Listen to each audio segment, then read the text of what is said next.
BFM Business présente la grande interview, Edwige Chevrillon. Bonsoir, Michael Freeman. Vous voyez, c'est le fait de parler d'économie à la fin. Vous voyez, c'est des espèces de lapsus. Bonsoir, Michael Fribourg. Merci d'être avec nous, le président. Alors, de Chargeur, ça c'était il y a quelques semaines. Aujourd'hui, vous êtes devenu la compagnie Chargeur Invest. Une manière de montrer tout ce que vous êtes en train de faire évoluer votre groupe. Il se passait beaucoup de choses sur Chargeur. Vous avez lancé une OPA, puisque vous avez pris en fait le contrôle en 2 temps des chargeurs de Jérôme Sédou. On peut dire ça comme ça. Absolument. Nous avons mené à bien une consolidation de notre capital autour du groupe familial Fribourg et ce qui va devenir dans quelques semaines la compagnie Chargeur Invest a voulu exprimer 2 choses. Alors, sa double vocation industrielle et patrimoniale, et puis aussi rendre hommage à sa longue histoire, puisque c'est une maison qui a maintenant 153 ans, et c'est un élément extrêmement fort de la vie de notre groupe. Donc j'ai un peu trop anticipé, on peut encore dire président de Chargeur. Absolument. D'accord, et le changement de nom, ça sera effectif quand ? Ce sera en avril, d'ici quelques semaines. Bon voilà, c'est juste, j'ai anticipé de 15 jours, c'est normal. Michael Fribourg, beaucoup de questions à vous poser. Juste peut-être d'abord en un mot aussi, est-ce que vous pouvez nous exposer, vous avez fait beaucoup évoluer votre groupe, peut-être nous rappeler les 3 composantes de votre groupe, et notamment il y en a peut-être 1, voire 2 ce soir qui nous intéressent plus particulièrement, c'est sur le textile. Alors, aujourd'hui, la compagnie Chargeur Invest, ce sont 3 plateformes d'activité, l'une dédiée à la culture et l'éducation, l'une dédiée à la mode et au savoir-faire, et la 3e dédiée aux matériaux innovants. Et nous avons dans ces plateformes, comme vous le savez, aujourd'hui 5 numéros 1 mondiaux qui vont du leader mondial des textiles techniques pour le luxe et la mode, au leader mondial de la création et de l'aménagement de musées, jusqu'au leader mondial des films de process pour l'industrie. En fait, vous êtes sur des niches, mais à très fort potentiel, c'est ça ? Alors, à très fort potentiel, mais pas qu'à potentiel, aussi à très forte réalisation, puisque aujourd'hui, comme je le disais, nous avons des numéros 1 mondiaux. Et l'ensemble de ces numéros 1 mondiaux représente près de 600 millions d'actifs nets réévalués, déploieront cette année plus de 800 millions d'euros d'activités et de chiffre d'affaires dans une centaine de pays. Oui, centaines de pays. Vous réalisez 96% de votre chiffre d'affaires qui était de 730 millions, allez, j'arrondis, 730 millions en 2024, 96% hors de France, dont 40% aux États-Unis. Et en plus, dans votre activité culture-éducation, c'est vous qui avez reconfiguré le musée de la Maison-Blanche. Donc, est-ce que ça va vous pénaliser, là, cette espèce de conflit larvé entre la France et l'Europe et les États-Unis ? Ce qui nous pénalise d'abord, c'est la faiblesse de l'Europe. L'an dernier, Chargeur, vous aviez 25% de croissance aux États-Unis, 10% de croissance en Asie, dont la Chine, qui était en difficulté, et 1% de croissance en Europe. Cherchez l'erreur. Pourtant, où est-ce que vous trouvez 25% de croissance aux États-Unis, les 2,8%, non ? Combien ? Mais nous, dans nos activités, nous avions ces volumes de croissance. Et ce qu'on ressent, c'est surtout une très grande faiblesse de la situation européenne, et ce n'est pas en gesticulant qu'on va compenser cette faiblesse de la situation européenne, qui est une faiblesse pour les industriels, puisque nous conservons des activités industrielles, qui touchent à l'énergie, qui vont toucher, vous allez le voir bientôt, à la question de la monnaie, et aussi qui touchent à la réglementation européenne. Donc on a en fait, en Europe, finalement, eu un désarmement industriel. Nous-mêmes, nous avons investi, nous continuons d'investir massivement en Europe, mais en face de ça, on voit quoi ? On voit qu'il n'y a pas de préférence industrielle européenne. C'est une mascarade de dire qu'il va y avoir une préférence européenne. Ça va peut-être se passer dans le militaire, en tous les cas. Vous y croyez ? Moi, je n'y crois pas. Oui, pourquoi pas. Oui. Moi, je n'y crois pas. Et ce n'est pas en allant prélever une partie de l'épargne des Français qu'on va résoudre une problématique qui est l'insuffisance des budgets de défense européens. Mais donc, européens. On fait quoi ? On se couche devant M. Trump ? C'est ça votre solution ? Non, d'abord, les États-Unis, c'est un allié stratégique pour l'Europe. Je pense que ce n'est pas en allant s'opposer, et c'est plutôt en trouvant le bon équilibre entre nos investissements en Europe, nos investissements aux États-Unis, mais aussi la protection européenne des industriels. Nous avons mené un désarmement unilatéral de nos barrières douanières, pas vis-à-vis des Américains, vis-à-vis de l'Asie. Oui.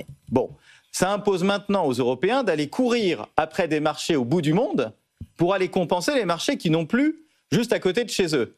Il y a quand même une anomalie qu'il va falloir à un moment donné résoudre.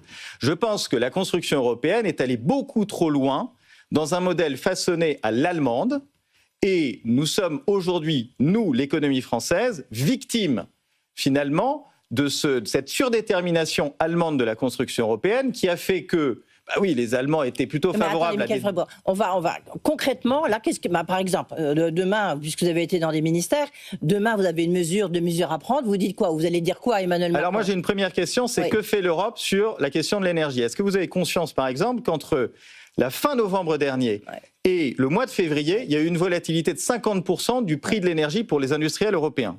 Ils font comment? Ça, c'est le point noir. Attendez, c'est le nerf de la guerre. Bien sûr. Bon, la réglementation, la CSRD, la France est allée transposer la CSRD en avance de phase par rapport à ses voisins allemands ou italiens. C'est vrai. Donc, on ne peut pas être en permanence... C'est pas encore complètement transposé. Mais détrompez-vous, non, c'est applicable. Dès maintenant, c'est transposé. Il y a des discussions en cours, mais toutes les entreprises appliquent la CSRD comme nous l'appliquons. C'est très bien. Mais ce sont des investissements colossaux, ce sont des ETP qui sont dédiés. J'ai envie de poser la question, que vont faire les Allemands, que vont faire les Italiens en matière de CSRD? C'est en juillet qu'ils vont l'appliquer. Non, c'est applicable dès maintenant. Les Allemands, oui, mais les Allemands, ils ont dit qu'ils le feraient qu'en juin, en juillet. Certainement, ils continuent de négocier. Donc, moi, je pense qu'on a été beaucoup trop naïfs dans un alignement sur une stratégie économique façonnée pour les Allemands qui n'était pas adaptée aux Français. Il faut qu'on se réveille là-dessus. Et nous avons eu un désarmement industriel en France beaucoup plus ample qu'en Allemagne, qui se ressent aussi dans les modèles de financement de l'industrie. Et donc, là encore, il faut qu'il y ait un réveil français en la matière. Est-ce que vous... je ne sais pas, moi, on a eu Bruno Le Maire sur ce plateau, je l'ai reçu, je ne sais pas, très, très, très souvent. Il parlait de la réindustrialisation de la France. Donc vous nous dites... J'ai trouvé Bruno Le Maire très talentueux pour la dépense publique, mais pas pour la réindustrialisation, pardonnez-moi. Nous, on a continué d'investir en France. La France représente toujours plus de 30% de nos investissements industriels mondiaux. Ce qu'on constate, c'est que les grands sujets qui impactent les industriels, ils ne sont pas traités, ils ne sont pas regardés. L'industrie est méprisée en Europe, l'industrie est négligée en France. On se réveille aujourd'hui sur l'industrie de défense. Je ne sais pas, je recevais hier à la même place Jean-Dominique Sénard, le président de Renault. Lui, il disait, moi, je vais construire mes voitures en France.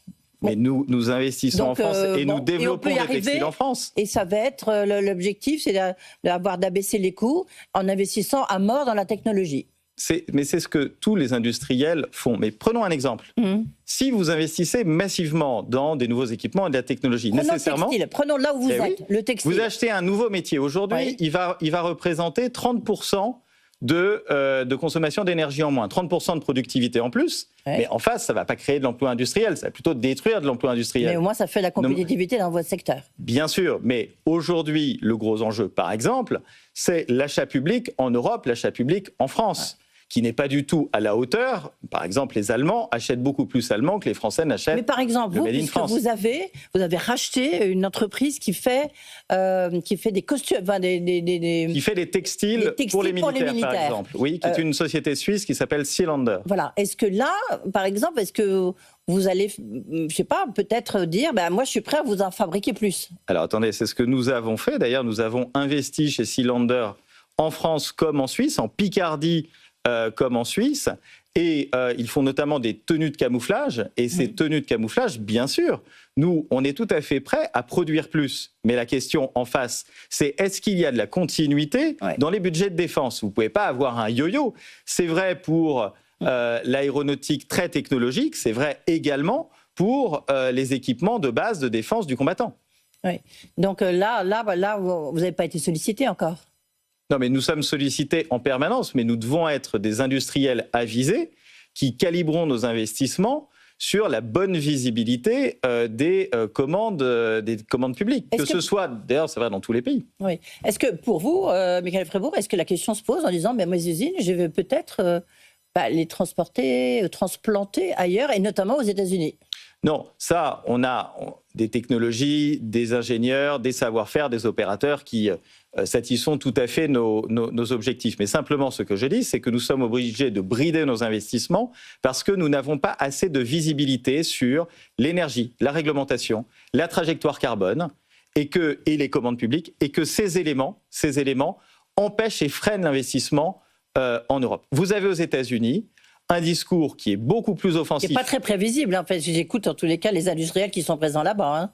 Si j'en crois le propriétaire de cette chaîne, ça ne l'a pas empêché d'annoncer un massif investissement aux États-Unis. Très présent, mais si j'écoute Pierre-André Tchanadar, si j'écoute le patron d'Air Liquide qui pourtant est très présent là-bas, il dit que cette imprévisibilité commence un peu à poser problème.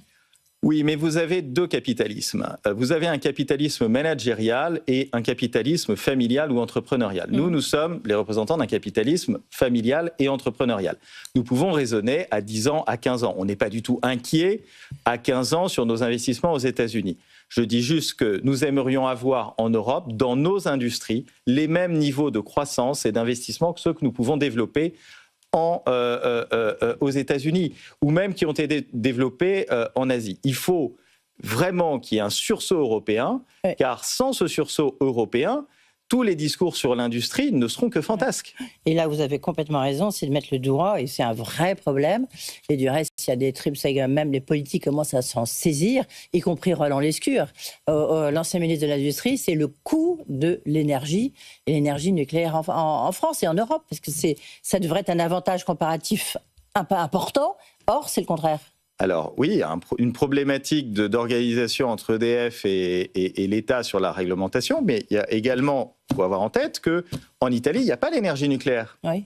Donc vous avez en Allemagne eu une sortie du nucléaire annoncée et accélérée qui les a fait basculer sur d'autres technologies. Quand on voit qu'en Belgique, il a fallu alimenter des centrales avec des moteurs d'avion, il y a de quoi un peu s'inquiéter. Je veux bien qu'on prépare la guerre, mais avant de préparer la guerre, il faut faire vivre la paix. Oui.